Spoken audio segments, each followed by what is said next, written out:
읽어주신 말씀은 욥기 32장입니다. 욥기서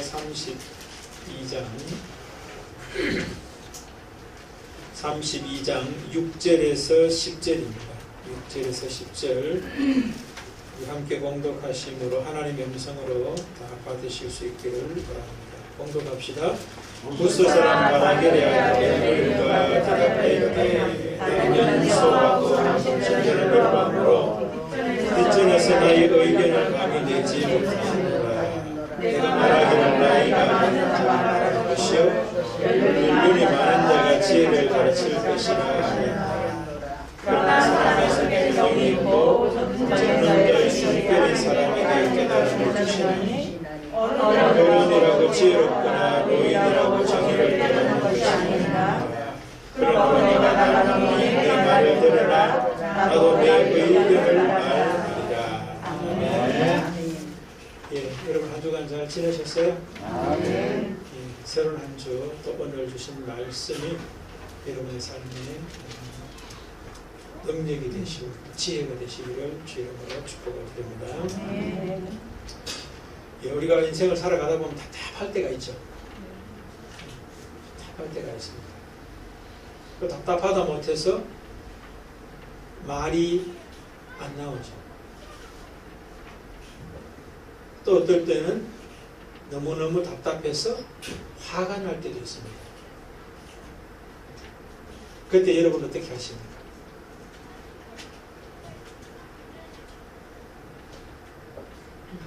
답답한 어떤 그런 상황이나 사건, 만남 뭐 이런 것들은 우리가 사건 때문에도 그죠? 우리가 직면한 그 사건 때문에 답답할 수가 있어요. 말이 안 나오고 기가 막혀서 말이 안 나온다. 뭐 그렇게 이야기하지 않습니까? 그 다음에 또 막 화가 날 수도 있어요. 또 사람과의 만남에서 오기도 하죠. 그죠? 어떤 사람을 만났는데 그 사람을 만나니까 답답해요. 그 다음에 또 답답함이 언제 있습니까?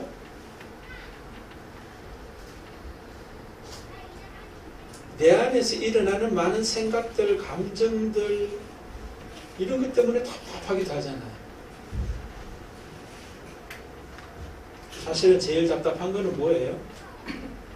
사건도 사람도 아니라 내 안에서 일어나는 복잡한 생각 때문에 답답해요. 그게 제일 큰 답답함의 원인이다. 그런 생각이 들기도 합니다. 근데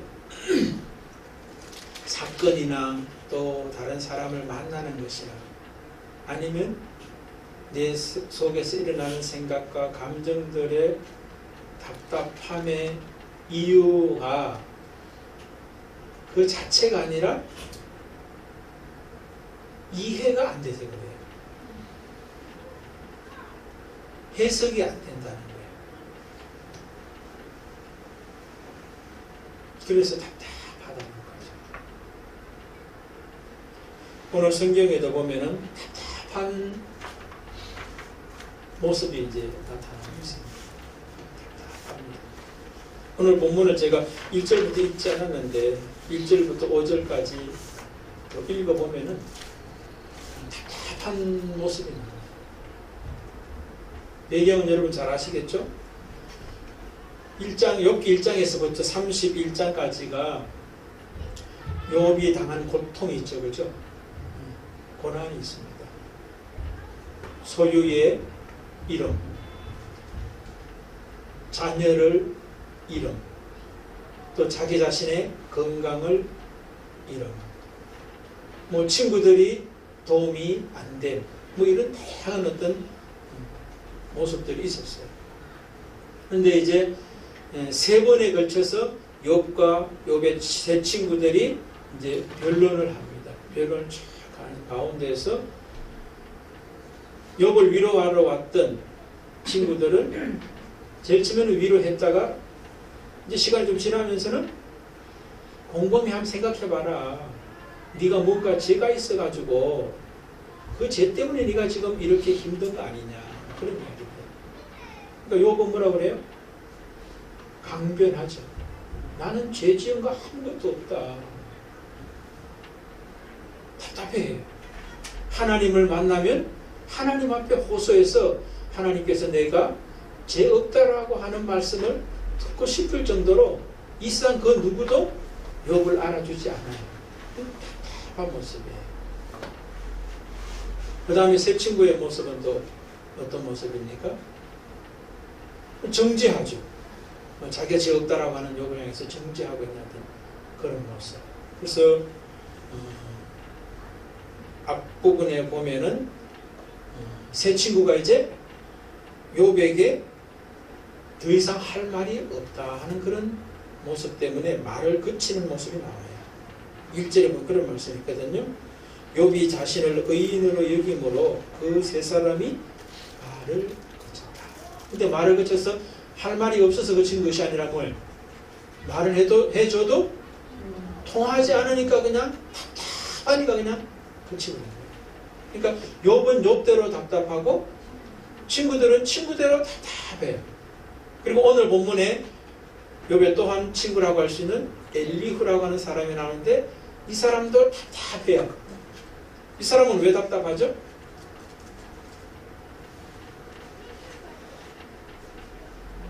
욥이 자기는 의인이라고 하는 그 이야기를 들으니 답답하고 그 다음에 그를 위로하러 왔던 세 친구들은 제대로 욥을 위로해 주지도 못하고 더 답답하게 만들고 있는 세 친구, 해결점을 제시하지 못하는 그 모습을 보니까 답답해요. 다섯 사람 다 답답해지고. 여러분 우리들도 그럴 때 있잖아요. 세상 사람은 답답할 때가 있잖아요. 지금 아마 여러분들 지금도 답답함 속에 있을 수 있어요. 근데 여러분들 어떻게 해결해요? 해결할 방법을 몰라가지고 그냥 답답함 속에 있을 수도 있죠.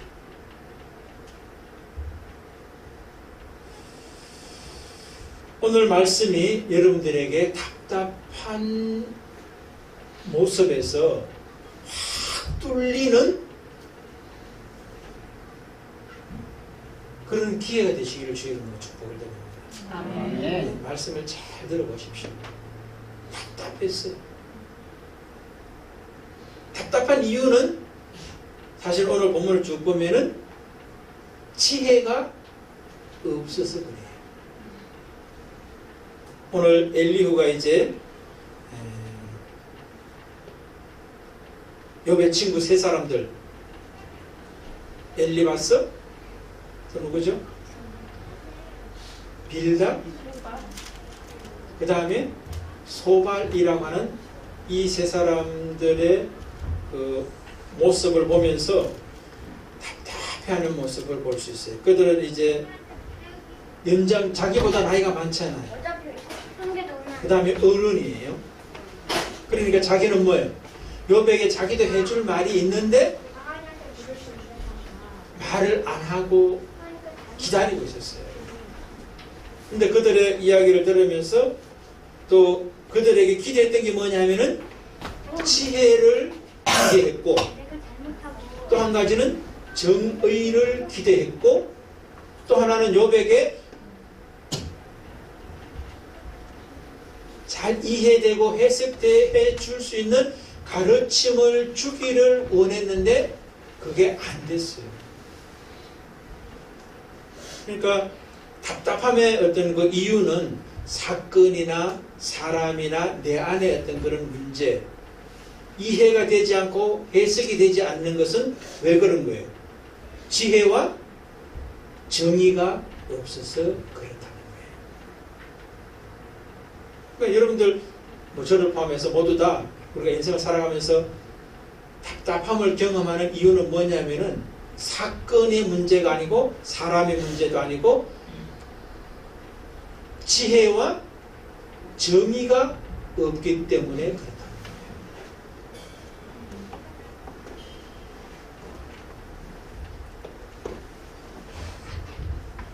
그런데 우리가 좀 전에 제가 말씀드렸던 그 욥과 욥의 세 친구들의 모습을 우리가 오늘 본문에서 나와 있지 않지만 이미 우리가 앞부분에서 들어왔기 때문에 욥은 왜 답답했는가를 우리가 찾아볼 필요가 있고, 또 구체적인 이유를, 세 친구는 왜 답답했는가, 그 다음에 엘리후는 또 왜 답답했는가 하는 이유를 조금 살펴볼 필요가 있어요.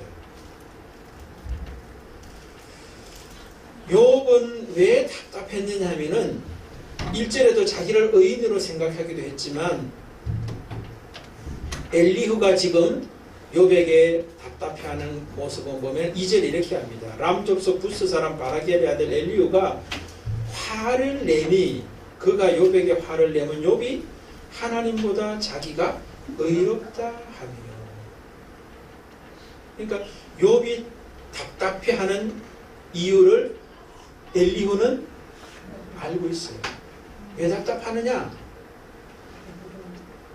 자기가 하나님보다 더 의로운 사람이기 때문에 답답한데 그걸 몰라요.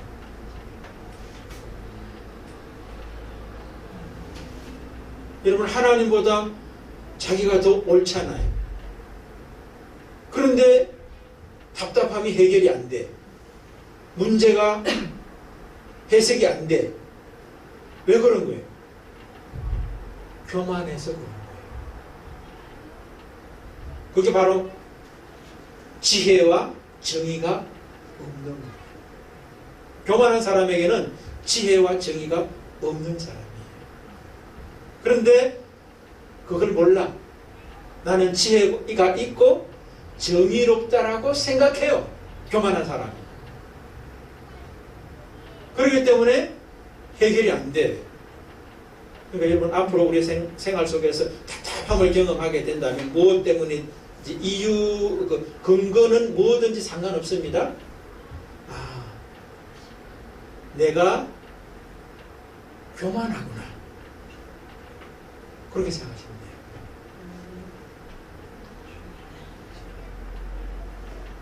죄송한 이야기지만 이게 성경이 말씀하는 진리예요. 이 사건 때문이다? 저 인간 때문이다? 아니, 내가 교만하다. 그게 욥이 보여주는 모습을 엘리후를 통하여 하나님이 진단하시는 거예요. 그럼 먼저 잡은 사람이 두 번째, 욥의 친구들, 세 친구들은 왜 말문이 콱 막혔어요? 3절에 보면 엘리후는 이렇게 이야기합니다. 또 세 친구에게 화를 내면 그들이 능히 대답하지 못하면서도 욥을 정죄하리라. 이 세 친구는 네 죄 때문에 이렇게 고통당한다라고 정죄했어요. 그 정죄하는 이유는 뭐겠어요? 만약에 여러분들이 다른 사람을 정죄하게 된다면 여러분들 속에 뭐가 있기 때문에 정죄해요?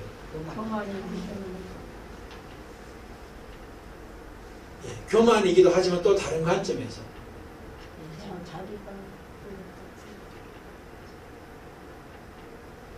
교만이 기초예요.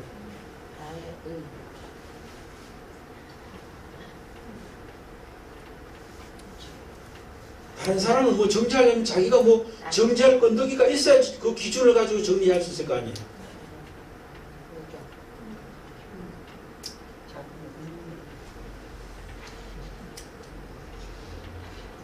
율법적인, 교리적인 이해, 조금 더 확장하면 학문이에요. 배운 것, 자기가 배운 것, 아는 것, 학문, 이것이 정죄하고 판단할 수 있어요. 여러분, 우리가 뭔가를 이제 뭐 옳다 그러다라고 판단하고 정죄하려면은 뭐예요? 아무것도 없는 사람이 한다면 이건 좀 그렇잖아요. 지금 엘리후가 세 명의 친구들의 모습 속에서 욥에게 지혜와 정의를 가르쳐 줄 수 있는 사람이라고 인정했잖아요. 제일 처음에는, 지금까지는. 그런데 기다려도 그들이 그렇게 하지 못하는데 학문이 율법적 교리적 이해, 이게 정죄하게 한다는 거예요. 그래서 여러분들 우리가 이 세상 살아가면서 답답할 때 무언가를 배워가지고 답답함을 해결하려고 해서 되는 게 아니라는 것을 욥의 세 친구를 통해서 알 수가 있어요. 그러니까 학문이 답답함을 해결할 수 있는 어느 정도의 모습은 있지만 그것이 핵심은 아니에요. 왜? 학문이 높아지면 높아질수록 사람이 어떻게 돼요?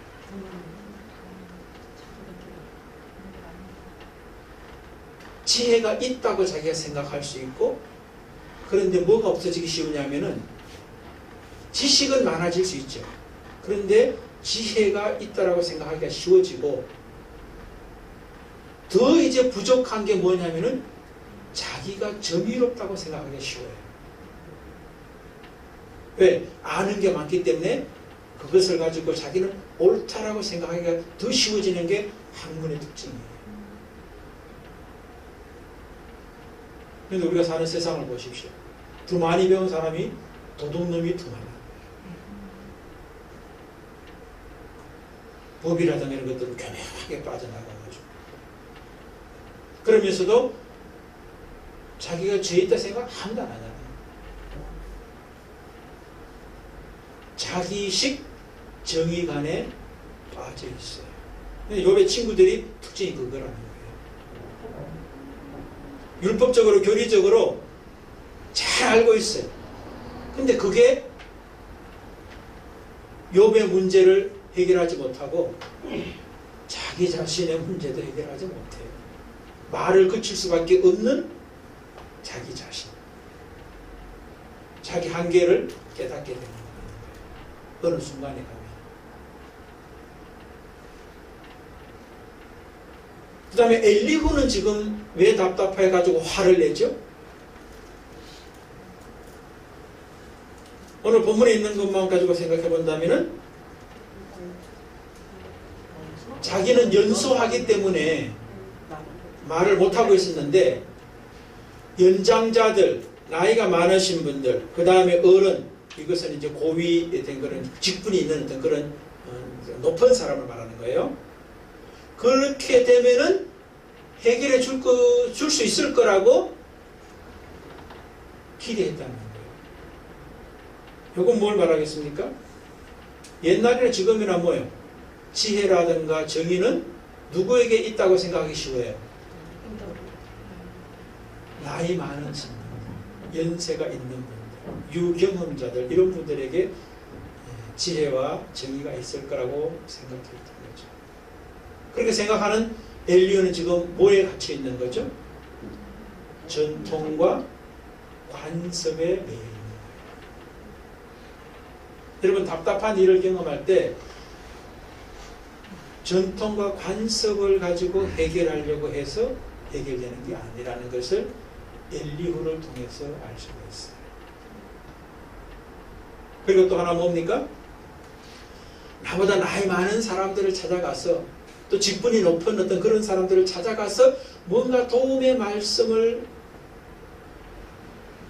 받아가지고 그 문제의 답답함을 해결할 수 있는 어떤 그런 지혜와 정의를 찾아서 돌아다닌다고 해결되는 게 아니다라고 하는 게 성경이 말씀하고 있어요. 물론 그것이 도움이 돼요. 그런데 그것이 핵심을 놓친 도움이라면 뭐예요? 오히려 방해물이 될 수도 있어요.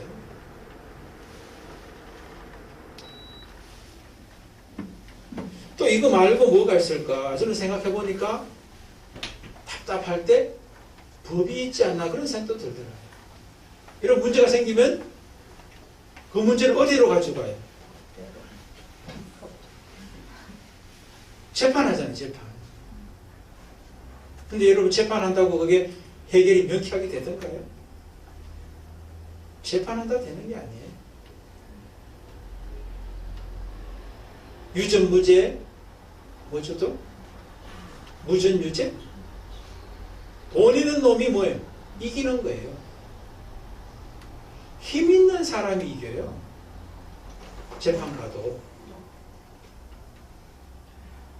그러니까 그 답답함이 해결되는 게 아니에요.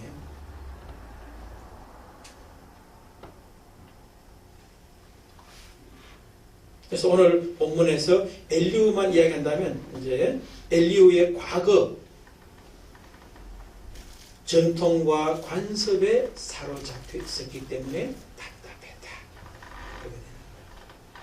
근데 주변 이야기 제가 다 했죠, 그죠? 욥은 왜 답답했고, 세 친구는 왜 답답했고, 엘리후는 왜 답답했는지를 말씀을 드렸어요. 그것들이 자기를 꽉 붙잡고 있기 때문에 사건이 이해되고 해석되지 않아서 지혜와 정의가 없어서 답답하다. 그러는 거예요. 근데 엘리후의 현재는 어떻게 되느냐면은 10절이에요. 그러므로 내가 말하노니 내 말을 들으라. 나도 내 의견을 말하리라. 답답해하는 욥과 그것을 해결해 주지 못하는 욥의 세 친구들에게 자기는 내 의견을 말해 주겠다라고 하는 이야기하죠. 그러니까 이제 연장자들, 고위직이 지혜와 정의를 가지고 잘 말해 줄 것이라고 기대했는데 그것이 무너졌어요. 그것이 아니라는 것을 엘리후가 깨닫게 되면서 내가 이제 해결해 주겠다라고 하는 이야기를 하는 거예요. 그런데 여기서 내 의견이라고 하는 것은 자기 개인의 의견이 아니에요. 그 바로 앞에 보면 이제 8절에 이제 근거된 자기의 의견이에요. 그 8절이 뭐냐면은 영과 전능자의 숨결에 기초한 자기 의견으로 말하겠다라고 이야기하는 거예요. 그래서 이제 엘리후의 이야기가 끝나고 나서 이제 끝나고 나중에 이제 하나님께서 욥에게 말씀해요. 그러고 난 다음에 욥도 이제 답답함에서 해결되고 욥의 세 친구도 이제 해결되는 어떤 그런 모습이 나타나요. 근데 욥도 회개하게 되고 욥의 세 친구도 회개하게 되므로 해결이 돼요. 그런데 오늘 본문에 있는 엘리후의 이야기는 회개하라는 말씀이 없어요. 그럼 하나님도 뭐예요? 엘리후의 이야기는 틀리지 않다는 것. 다시 말해서 회개해야 될 이유가 없다는 것을 증거하고 있는 거예요. 그러니까 엘리후의 말은 맞다는 거거든요. 근데 하나님과 일치된 말을 지금 하고 있다라고 하는 것이 반증이 되는 거예요. 이게 42장에 보면요. 그래서 욥이 현재는 뭐예요? 성령과 그 다음에 전능자의 숨결이 기초된 자기 의견을 가지고 말해줄 수 있으므로 답답함이 해결된, 그리고 답답함을 다른 사람에게 해결해 주는 사람으로 바뀌었다는 거예요. 과거는 답답했는데 현재는 바뀌었어요. 세 번째 질문은 뭐겠어요? 그럼 엘리후가 과거의 답답함에서 답답함이 해결되고 해결해 주는 사람으로 바뀌게 된 계기가 뭐냐? 전환점이 뭐냐라고 하는 질문이 우리에게 떠오르는 거예요. 그게 이제 8절 9절이에요. 8절 9절을 우리가 한번 같이 읽어봅시다. 그러나 사람의 속에는 영이 있고 전능자의 숨결이 사람에게 깨달음을 주시나니 어른이라고 지혜롭거나 노인이라고 정의를 깨닫는 것이 아니라. 그러니까 엘리후가 답답했다가 현황으로 바뀌게 된 계기가 뭐예요? 전환점이 뭐예요?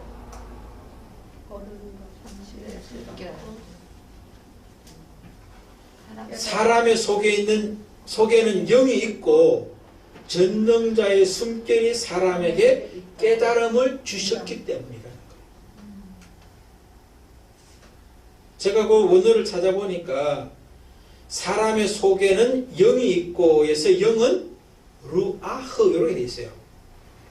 근데 이것을 또 번역하는 성경들에는 사람의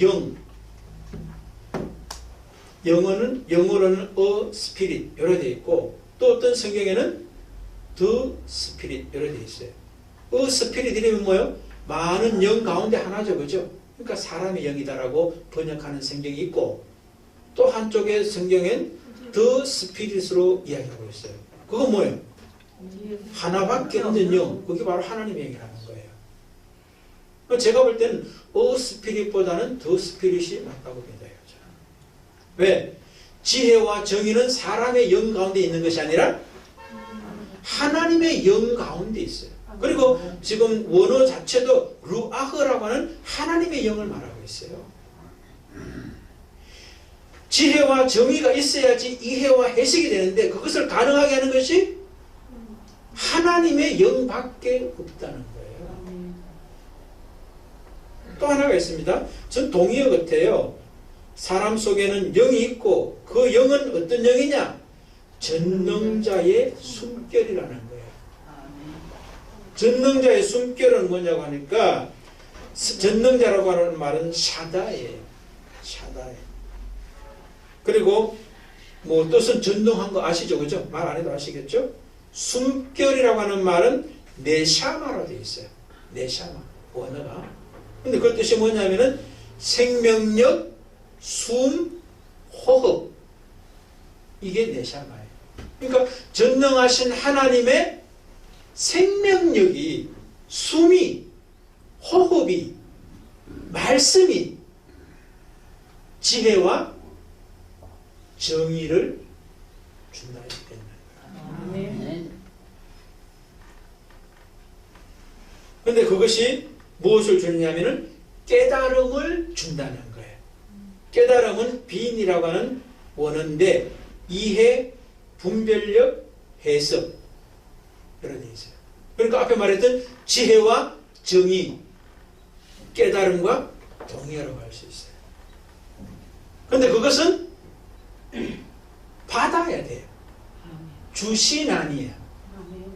하나님의 영 루아흐와 전능자의 숨결 샤다이의 네샤마가 그분께서 나에게 주셔야만 깨닫는 자, 지혜자, 또 뭐예요?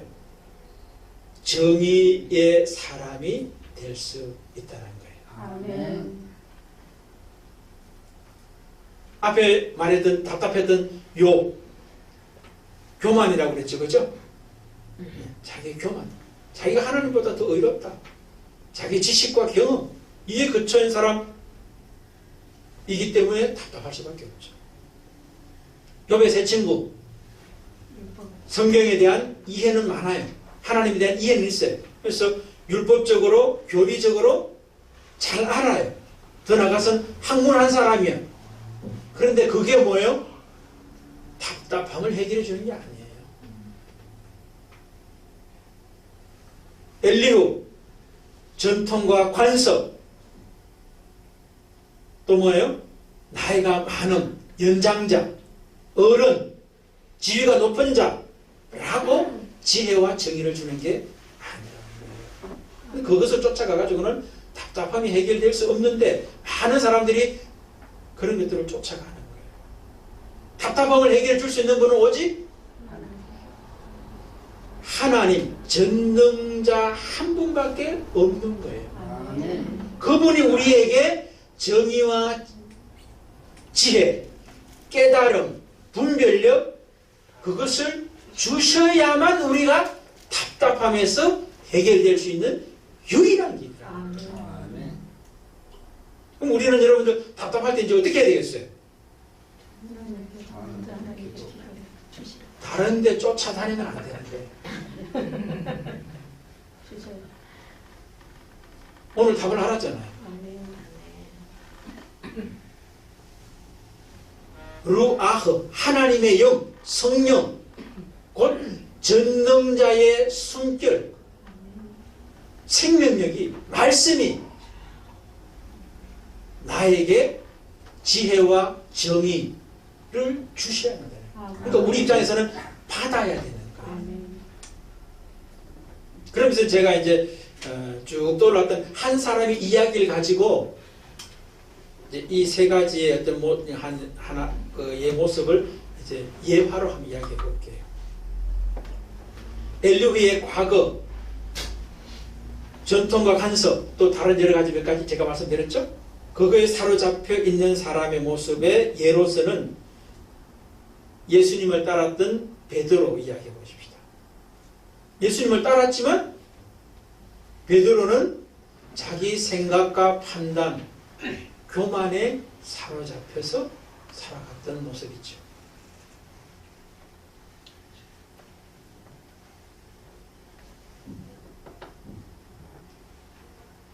삼 년 동안 따라다니면서 예수님을 배웠어요. 그런데 예수님께서 십자가에 못 박혀 돌아가실 때 도망치고 오셨어요. 배신했습니다. 이게 베드로의 교만인 거죠. 자기는 부인하지 않겠다고 맹세까지 하다가 맹세는 더 나가서 저주까지 하면서 부인했던 모습이었어요.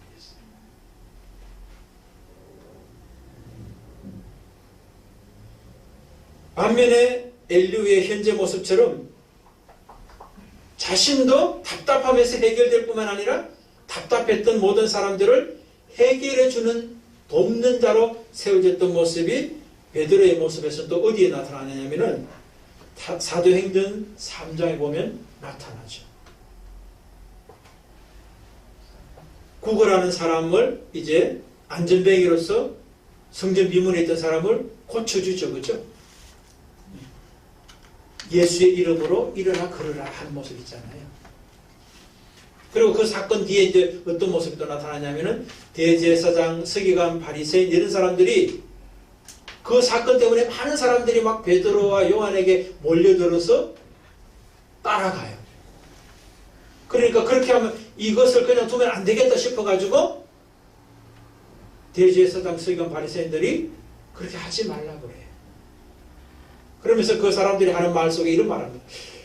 야, 저 사람이 학문이 없는 그냥 평범한 사람인 줄 알았는데 왜 사람들이 저렇게 많이 따라가면서 막 흥분하느냐 하는 이야기를 해요. 그래서 어쨌든 간에 그것을 하지 못하게 이제 가로막죠. 그랬을 때 베드로가 뭐라고 그러냐면은 우리가 하나님의 말씀을 듣는 게 옳으냐 당신의 말을 듣는 게 옳은가 당신들 판단해봐라. 한마디로 뭐예요? 난 당신들의 말, 그 다음에 당신들의 지위에 휘둘리지 않겠다는 거예요. 하나님의 말씀에, 전능자의 성령에 자기는 순종하겠다. 그 이야기를 하고 있는 거예요. 그렇게 될 수 있던 계기가 어디에 있어요? 사도행전 2장이잖아요. 오순절 사건이잖아요. 베드로도 함께 모여서 기도했지 않습니까? 근데 바람같이 불같이 성령께서 그에게 임하게 됐어요. 그러면서 많은 사람들은 저 사람들이 아침부터 왜 저러냐, 아침부터 술 먹었냐 라고 하는 이야기를 할 때 베드로가 뭐라고 그래요? 술 먹은 게 아니다. 요엘 선지자를 통해서 예언하셨던 성령이 임하면 어떻게 될 것이라고 하는 그 말씀의 성취가 지금 이런 사건들로 일어나고 있다라고 말해주고 있다는 거예요. 그러니까 베드로의 과거나 현재 그 다음에 그 전환점이 엘리후의 과거나 현재와 전환점하고 똑같은 거예요. 사랑하는 여러분, 지금도 답답했다면 또 앞으로도 답답해지는 그 때가 될 때 오늘 말씀이 하나님의 음성이 되셔야 됩니다. 아멘.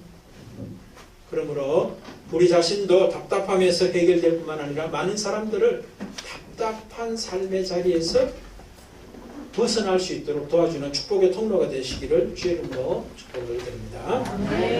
486장 일어서셔서